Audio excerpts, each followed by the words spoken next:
औज़ु बिल्लाहि मिनश शैतानिर रजीम बिस्मिल्लाहिर रहमानिर रहीम। आज हमने पढ़ना है हमारे बेटा एनाटॉमी फिजियोलॉजी की जो बुक है ये LHV की। आज हमने पढ़ना है ये पार्ट फर्स्ट है मेटाबॉलिज्म। मेटाबॉलिज्म क्या होता है बेटा? तोड़ फोड़ का निज़ाम। मेटाबॉलिज्म जो है वो दो किस्म का होता है बेटा, कैटाबॉलिज्म और एनाबॉलिज्म। कैटा मीन काटना, बड़े मालिक्यूल को काट कर छोटे में तब्दील किया जाता है, और एनाबॉलिज्म क्या होता है? छोटे मालिक्यूल को जोड़कर बड़े बनाना, तो वो एनाबॉलिज्म। और इन दोनों को मिला के कैटाबॉलिज्म और एनाबॉलिज्म को क्या कहेंगे? मेटाबॉलिज्म। तो हम बेटा पढ़ते हैं इसको आम अल्फाज में। आप सिर्फ इसको ये कर सकते हो, तोड़ फोड़ का निज़ाम। ठीक है, ये हमारा बेटा पेज नंबर 29 है, तो देख सकते हैं आप बेटा। आगाज़ करते हैं इसका। आफ्टर वी ईट फूड, जब हम खाना खा लेते हैं, the digestive system uses enzyme, जो हमारा हाजमे का निज़ाम है वो कुछ एंजाइम का इस्तेमाल करता है टू ब्रेक प्रोटीन, प्रोटीन को तोड़ने के लिए, down into amino acid, protein को तोड़ के क्या बनाता है बेटा? Amino acid. ये जहन में रखना, प्रोटीन अमाइनो एसिड से ये मिलकर बनी होती है। जैसे हमारा मकान ईंटों से मिलकर बना, प्रोटीन किससे मिलकर बनी है? अमाइनो एसिड से। तो अगर हम अपना मकान तोड़ें तो ईंटें मिलेंगी हमें, इसी तरीके से हम प्रोटीन तोड़ेंगे तो हमें अमाइनो एसिड मिलेंगे। Turn fats into fatty acid, और फैट को किस में तब्दील करेगा? Fatty acid. क्योंकि फैट यानी चिकनाइयाँ किससे मिलकर बनी है बेटा? फैटी एसिड से। ये भी आपको पता चला कि प्रोटीन अमाइनो एसिड से मिलकर बनी और फैट फैटी एसिड से। जब ये टूटेंगी तो ये चीज़ें मिल जाएंगी हमें। Turn carbohydrates into simple sugar, और कार्बोहाइड्रेट्स को सादा शुगर्स में तब्दील करेगा। कार्बोहाइड्रेट्स मैं पहले भी बार बार बता रहा हूँ बेटा, शुगर को कहते हैं, चीनी को। फॉर एग्जांपल ग्लूकोज, ग्लूकोज क्या है बेटा? सादा शुगर। तो ये जो तब्दील करना है बेटा प्रोटीन को अमाइनो एसिड में, फैट्स को फैटी एसिड में, और कार्बोहाइड्रेट्स को सिंपल शुगर में, ये सारा तोड़ फोड़ का निज़ाम क्या कहलाएगा? आपका मेटाबॉलिज्म। क्या कहलाएगा बेटा? Metabolism. Digestion in the form of catabolism और ब्रेकिंग डाउन ऑफ सब्सटेंसेस। अब वही बता रहा है बेटा, कैटाबॉलिज्म क्या है? हाजमे का निज़ाम। कैटाबॉलिज्म की सूरत में ब्रेकिंग करेगा, तोड़ेगा। कैटामीन काटना, मैंने अभी बताया, ब्रेकिंग डाउन करना ऑफ सब्सटेंसेस, अज्जा को, that involve two separate process, और इसके दो अलग अलग प्रोसेसेस हैं। मैकेनिकल डाइजेशन, मैदे की दीवारों का खाने को पीसना मैकेनिकल डाइजेशन कहलाएगा। एंड केमिकल डाइजेशन, और कुछ केमिकल की वजह से खाने को तोड़ना, हज़म करना। तो ये दोनों क्या हैं बेटा? ये कैटाबॉलिज्म है। फिर आ जाएगा mechanical digestion involve physically breaking down. Mechanical digestion में ज़ाहरी तौर पर, तबीई तौर पर खाने को तोड़ना है, फूड सब्सटेंसेस को, इनटू द स्मॉलर पार्टिकल, छोटे छोटे हिस्सों में, to more efficiently undergo chemical digestion, ताकि बेहतर तरीके से केमिकल डाइजेशन हो सके। पहले मैदा बेटा अपनी दीवारों को सुकेड़ता है और फैलाता है, इसको हम मैकेनिकल डाइजेशन कहते हैं। खुराक को पीसना, ठीक है, जैसा कि हम कुंडी सोटे में अपनी मिर्चें पीसते हैं, इसी तरीके से हमारा मैदा खुराक को पीसता है, ये मैकेनिकल डाइजेशन कहलाएगी। और फिर कुछ एंजाइम जो केमिकल की सूरत में होते हैं वो मज़ीद उसको तोड़ते हैं और ख़ुराक हज़म हो जाती है। फिर आ जाएगा बेटा, ये ख़ुराक हज़म भी होगी, मेटाबॉलिज्म भी हो गया। अब जो बेकार मादे हैं वो खारिज करने हैं, तो ये क्या कहलाएगा? Excretory system. तो एक्सक्रीटरी सिस्टम क्या है? सबसे पहले सुसु का निज़ाम बेटा। इसमें पहले देख लें, दो गुर्दे होते हैं बेटा, ये दो नालियाँ यूरेटर हैं। किडनीज़ एस लगाएंगे, दो हैं, क्योंकि यूरेटर्स एस लगाएंगे, दो हैं। फिर यूरिनरी ब्लैडर या सिंपल ब्लैडर, मसाना। फिर आ जाएगा बेटा यहाँ पे भी पाइलोरिक फ्लोर मसल है, और ये यूरेथ्रा, वो नाली जो पेशाब को लेके आएगी, वो यूरेथ्रा है बेटा।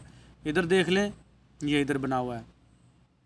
The excretory system is a vital biological system.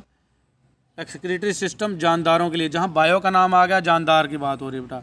Vital, अहम बायोलॉजिकल सिस्टम है, जानदारों के लिए निज़ाम है। That removes excess and waste products, जो कि खारिज करता है ज़्यादा जो एक्स्ट्रा हैं, एंड वेस्ट प्रोडक्ट, और बेकार चीज़ें हैं, फ्राम द बॉडी से, टू मेंटेन होम्योस्टेसिस, ताकि होम्योस्टेसिस मेंटेन रखा जा सके। होम्योस्टेसिस क्या होता है बेटा? तारीफ़ लिख सकते हैं उर्दू में, बैरूनी माहौल में तब्दीलियाँ आने के बावजूद अंदरूनी माहौल में एतदाल और तवाज़न कायम रखना होम्योस्टेसिस कहलाता है। जैसे हम ज़्यादा पानी पिएंगे ज़्यादा सुसु आएगा, कम पानी पिएंगे कम सुसु आएगा। सर्दी हो या गर्मी हो, हमारे अंदर का दर्जा हरारत 37 डिग्री सेंटीग्रेड ही रहता है, तो इसको क्या कहते हैं? होम्योस्टेसिस। तो ये एक्सक्रीटरी सिस्टम जो है बहुत अहम ऑर्गन है, जो कि होम्योस्टेसिस को बरकरार रखता है। जब हम रोज़ा रखते हैं, सुबह सुबह सहरी में ज़्यादा पानी पिया होता है, तो 9-10 बजे तक बहुत ज़्यादा पेशाब आता है, और फिर उसके बाद जब रोज़ा खुलने वाला हो तो पेशाब आने का नाम ही नहीं लेता। अगर आएगा अभी तो बहुत थोड़ी सी मकदार में और जलन के साथ आएगा। तो ये क्या है बेटा? एक्स्ट्रा पानी बचा के रख लिया ताकि हम मरे ना। तो ये क्या है बेटा? Homeostasis. Most of the products are in fact use and break down components of metabolism that leave the body in the form of urine, sweat and faeces.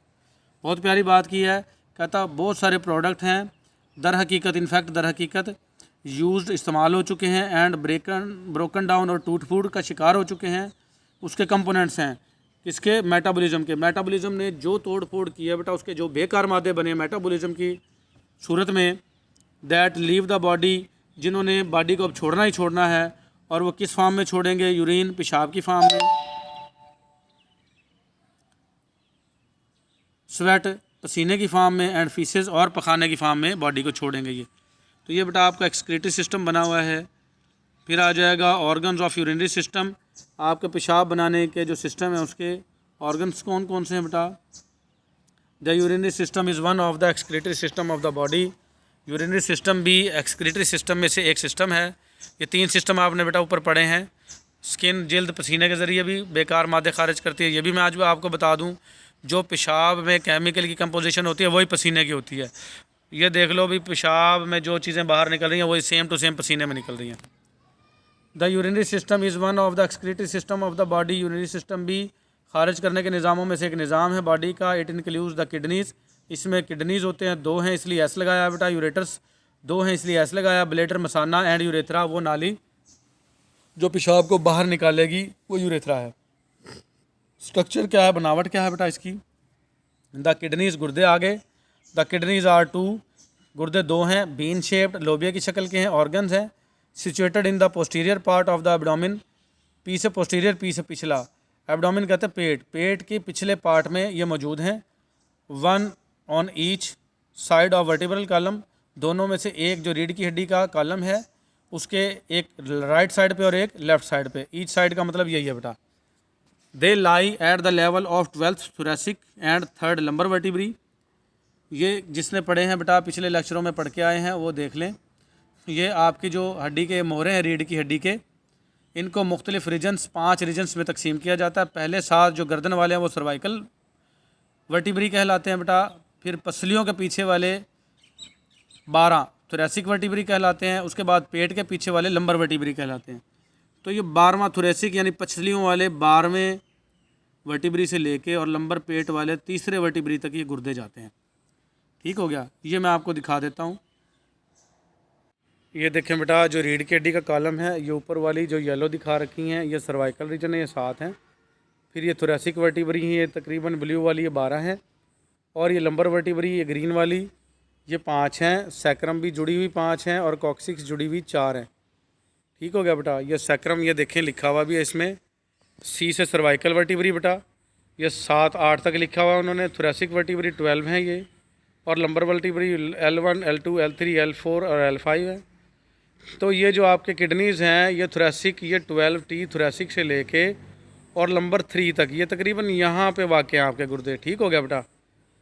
ये तकरीबन ये यहाँ तक, ये यहाँ पे गुर्दे वाक़ हैं, एक रीढ़ की हड्डी के राइट साइड पे और एक लेफ़्ट साइड पे। ये देखें बेटा, ये गुर्दे हैं आपके। ये देखें, ये T12 है, थोरेसिक 12 है बेटा। यहाँ से ये शुरू हो रहे हैं और ये नंबर 3 तक यहाँ तक जा रहे हैं। तो यही समझाना चाह रहा है बेटा वो वहाँ पे। ठीक हो गया। तो ये समझाने के लिए हम बेटा पीछे गए कि 12 थोरेसिक से 3rd लंबर वर्टिब्री में ये होते हैं। Each kidney is about 11 centimetre long. हर गुर्दा ये मारूजी बन सकती है। कितना लंबा है? 11 सेंटीमीटर, 6 सेंटीमीटर वाइड, 6 सेंटीमीटर चौड़ा है, एंड 3 सेंटीमीटर थिक, और 3 सेंटीमीटर मोटा है। The medial border of each kidney is concave. जो हर गुर्दे का दरमियानी हिस्सा है वो थोड़ा दबा हुआ है, कनकेव है, इन द सेंटर, दरमियान से। And it is the point, और ये वो पॉइंट है eight which blood vessel, nerves and ureter inter और लीव द किडनी। और ये वो पॉइंट है जहाँ पर खून की नालियाँ या नर्व, दिमाग से आने वाले पैगाम रसानी की नालियाँ, या यूरेटर, पेशाब लेके जाने वाली नालियाँ, या तो इसके अंदर दाखिल होती हैं या यहाँ से बाहर निकलती हैं। तो ये क्या कहलाता है बेटा? ये सेंटर है और ये कनकेव है। फिर आ जाएंगे यूरेटर। यूरेटर कहते हैं बेटा वो पेशाब की नालियाँ जो गुर्दे से पेशाब को सिर्फ़ और सिर्फ मसाने तक पहुंचाती हैं और कोई केमिकल तब्दीली नहीं लेके आती। दीज पेयर ऑफ डक्ट्स, ये नालियों का एक जोड़ा है, पेयर जोड़े को कहते हैं। कुलेक्ट्स इकट्ठा करता है द यूरिन, पेशाब को, एक्सक्रीटेड बाय द किडनीज, जो कि गुर्दे खारिज करते हैं, and take it into the bladder, और ये मसाने के पास लेके आता है। Each is 25 to 30 centimetre long, और हर यूरेटर 25 से 30 सेंटीमीटर लंबी है। फिर आ जाएगा बेटा ब्लेडर, मसाने को कहते हैं। The bladder is reservoir blade for urine, urine के लिए। ब्लेडर जो है वो पेशाब के ज़ख़ीरा करने के लिए जगह है। It's size, shape and position with very, ये VARY वाला वेरी है बेटा मुख्तलिफ होना। इसका साइज़, इसकी शक्ल और इसकी पोजीशन मुख्तलिफ होती है। With the amount of fluid it contain, उस माया की वजह से जो इसमें मौजूद होता है। वो फ्लूइड क्या हो सकता है? पेशाब। पेशाब कम होगा तो साइज़ छोटा, ज़्यादा होगा तो साइज़ बड़ा, शक्ल भी तब्दील हो जाएगी बेटा। वैन एम्प्टी, जब ये खाली हो जाएगा। It lies in the pelvis, ये पेल्विस में मौजूद है।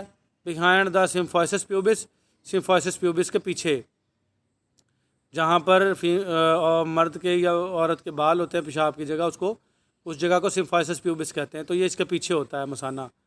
But as it becomes full, लेकिन जब ये फुल हो जाता है विद यूरिन, पेशाब से, it expends into the abdominal cavity, और ये फैल जाता है और पेट में ऊपर की तरफ चढ़ जाता है फुल होके बेटा। Both ureters enter the bladder, दोनों पेशाब की नालियाँ मसाने में दाखिल होती हैं। Whereas urethra leaves the bladder, और जबकि यूरेथ्रा जो है वो मसाने को छोड़ता है, यानी कि खाली करवाता है। जो यूरेटर हैं वो पेशाब को लेके आते हैं ब्लेडर में, और यूरेथ्रा बाहर निकालता है। The bladder can be hold 500 ml of the urine. 500 ml का मतलब होता है आधा लीटर। जो मसाना है बेटा आधा लीटर तक पेशाब अपने अंदर होल्ड कर सकता है।